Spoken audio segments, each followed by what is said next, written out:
Breaking news. President Trump speaks to soldiers at Fort Bragg. You will fight, fight, fight, and you will win, win, win.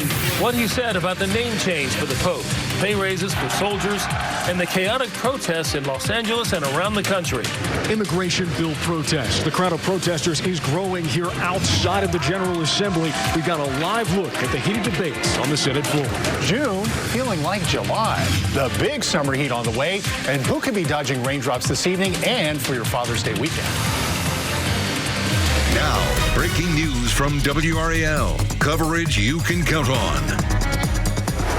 Right now at 6 o'clock, President Trump wrapped up his speech to Fort Bragg in the last 40 minutes.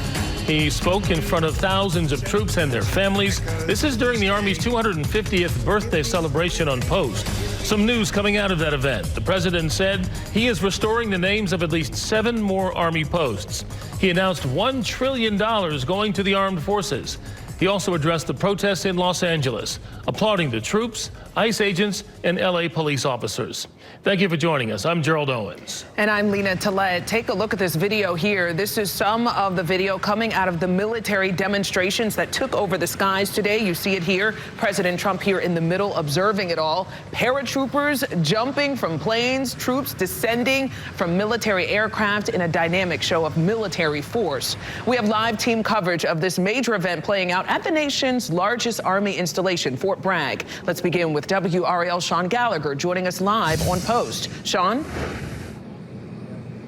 Yeah, Lena, the celebration here cleaning up right behind me, as you can see, after the president spoke for nearly an hour, heaping praise on the Army during its 250th birthday celebration, also pumping his big, beautiful bill and the impact it will have on the armed forces, adding $1 trillion across all branches, and also having upgrades on post to housing and more. Now, before his speech, President Trump witnessed that dynamic show of force, artillery firings, a simulated operation with soldiers descending on a building, and also a massive paratrooper drop. More than 600 jumped from 11 airplanes, showing the rapid response the U.S. Army is capable of. And with this visit to Fort Bragg, which was renamed recently after being called Fort Liberty for a short period of time, Trump made it clear that maintaining the history of this post was important, and he plans to do the same elsewhere.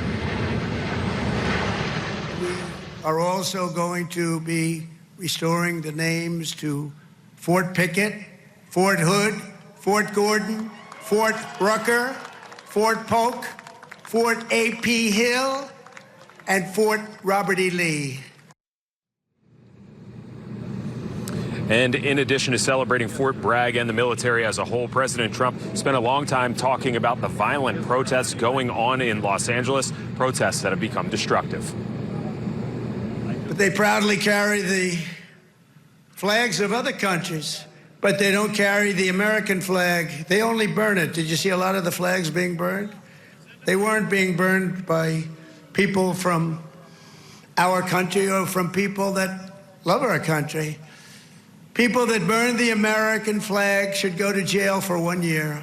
That's what they should be doing. 1 year. And we'll see if we can get that done. Now, the president has faced criticism for the costs of not just this dynamic show of force, but also a parade that's scheduled for the military in Washington, D.C. this weekend, a parade that's estimated to cost some $45 million. In Fort Bragg, Sean Gallagher, WRAL News. Thanks very much, Sean. Brian Schrader here in the WRAL Live Center. That's President Trump at that readiness demonstration earlier this afternoon where he saw some of the power of the U.S. Army. It was after that that he made that speech to the crowd at Fort Bragg. And here is how he closed his remarks. He hearkened back to a phrase that emerged after he was nearly assassinated during a campaign stop last year. You will do something that's become quite a famous little phrase also. But you're a hell of a lot braver than me. You will fight, fight, fight, and you will win, win, win. Thank you. God bless you. God bless our soldiers, and God bless the U.S. Army. Thank you very much. And Sean Gallagher reports that Marine One took off about 15 minutes ago. Thank you, Brian. And also today, North Carolina Democrats, veterans, and military families spoke out against the Trump administration's federal cuts. And as Sean mentioned, they also shared their concerns about this weekend's military parade in Washington. This is costing us millions. This is making us less safe because it's taking active duty military personnel and machinery and bringing it into D.C. You'll find our complete coverage of the president's visit and his entire speech with reaction on WRAL.com. The story will be on our homepage. All right, taking a live look at the radar, seeing some spotty showers. We are tracking the chance for severe storms in our area throughout the evening. The main risk tonight, damaging wind gusts. Meteorologist Mike Mays joining us in the WRAL Severe Weather Center. What's the timeline on these storms, Mike? Well, Lena, I think more likely after 8 o'clock that we'll start to see these showers and storms move in. Earlier this afternoon, it was quite active in Cumberland County and Sampson County, a severe thunderstorm warning. A report of a tree down on a house near the Vander community there. All is pretty much quiet now. The only rain in the area is over southern Sampson County and parts of Duplin County. It's on the light side. A lot of us are just seeing an overcast right now. And then off to the west, some severe weather over the northern part of Mecklenburg County, north of Charlotte. This little impulse of energy is what will move into the area later this evening. And again, we still have that level 1 threat for severe storms. As Lena mentioned, a damaging wind gust can't be ruled out, perhaps some small hail and localized flooding with some of the heavier showers. That's what's going on right now to our west. We've got cloudy skies upon us now. By 8 o'clock, some thunderstorms looking like they're going to be moving into the Sandhills at that point. By 10 o'clock, over toward Chatham County and Lee County. And then by midnight and 1, 2, 3 a.m., we have these showers moving on by. I think once we get to about 11 o'clock, the severe threat will be over. A little chance for storms tomorrow. Pinpoint that with town-by-town futurecast coming up. Okay, thank you, Mike. Be sure to have the new WRAL weather app. You can check the radar in real time to see when storms are in your community. Also, turn on notifications so you can get alerts about severe weather. It's free in the App Store. And here's a live look at Los Angeles on the 5th day of protests over the Trump administration's immigration enforcement efforts. It's something the president talked about today at Fort Bragg.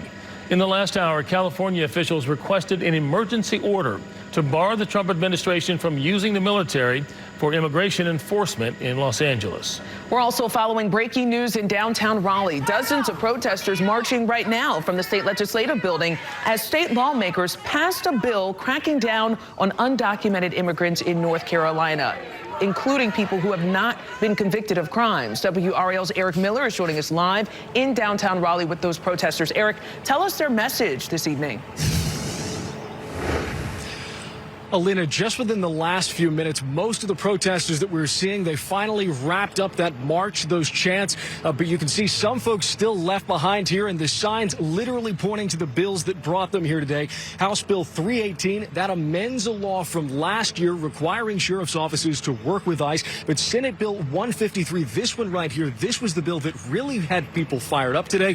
This bill would require state agencies to cooperate with ICE as well, and would require state agencies and any publicly funded programs to collect the immigration status of anyone they were working with. This drew some very strong reactions today as this bill was passed in the state Senate. Take a look at this video right here. You can see the booing, the yelling, the thumbs down that were given to lawmakers. These protesters then marching from the Senate chamber all the way over to the governor's mansion, where they decried this bill as something that will impact every immigrant community in the state of North Carolina, as well as the state's economy. Take a listen.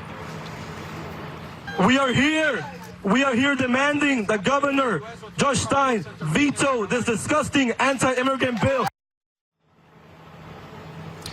Now, this bill does go to Governor Josh Stein at this point. SB 153 does at this point. We've heard from the governor's team that the governor is currently reviewing this bill at this point. If the governor does indeed veto this bill, it would, of course, come back here to the General Assembly. Republicans no longer have a veto-proof majority, so we'll have to see how things shake out there. That other bill there, House Bill 318, that was approved by the Senate earlier. That's now gone back over to the House. We're waiting to see what happens with that bill this afternoon. We'll let you know as soon as there's some motion in that chamber. In Raleigh, Eric Miller, WRAL News. New at 6, the new Raleigh police chief briefed the city council today on how they're monitoring the potential for similar demonstrations here in the capital city. As the chief of police, I will make sure that folks can gather safely, peacefully, and exercise their First Amendment right. But under the understanding that my job is to make sure this city remains safe, and we are definitely prepared to do that if need be. We'll take you inside that meeting for what else was discussed coming up at 7 o'clock. Deputies say a man with a rifle showed up outside the Sampson County Sheriff's Office threatening to kill law enforcement. This morning, deputies confronted 47-year-old Jed Hanningham in the parking lot. They say he then got into his vehicle and barricaded himself inside. Negotiations lasted for a couple of hours until he surrendered and was taken into custody. He's now facing several charges, including assault on a government official with a deadly weapon and communicating threats. The start of the college football season is about 3 months away, and this morning, UNC head football coach Bill Belichick took questions from reporters. He's about 6 months into his tenure in Chapel Hill. Before he has coached a single game under his $30 million guaranteed contract, his time has been defined by his personal life and questions about his girlfriend, Jordan Hudson. At the news conference today, he said he's focused on the players and the season ahead, although he did answer questions about Hudson. And do you expect your girlfriend to be on the sidelines during games going forward? No, she doesn't have any role in the UNC football program. Belichick says he is focused on training and the first game. The Tar Heel season kicks off September 1st at home. Coming up, more of what Belichick had to say. Plus, teen charged, a 13-year-old is accused of shooting a 17-year-old at this Raleigh apartment complex. What we're learning about the investigation. And a couple of traffic alerts right now from the WRAL Live Center. We have a crash on US 1 northbound right around Walnut Street in Cary. This is a live look at US 1 at Cary Parkway with some very heavy northbound delays. Also seeing the usual southbound delays. And on 40 westbound, a report of a crash right around Miami Boulevard. And on our Page Road camera there, you can see those slow westbound lanes there heading away from the airport into South Durham. Eastbound traffic right now is looking pretty good.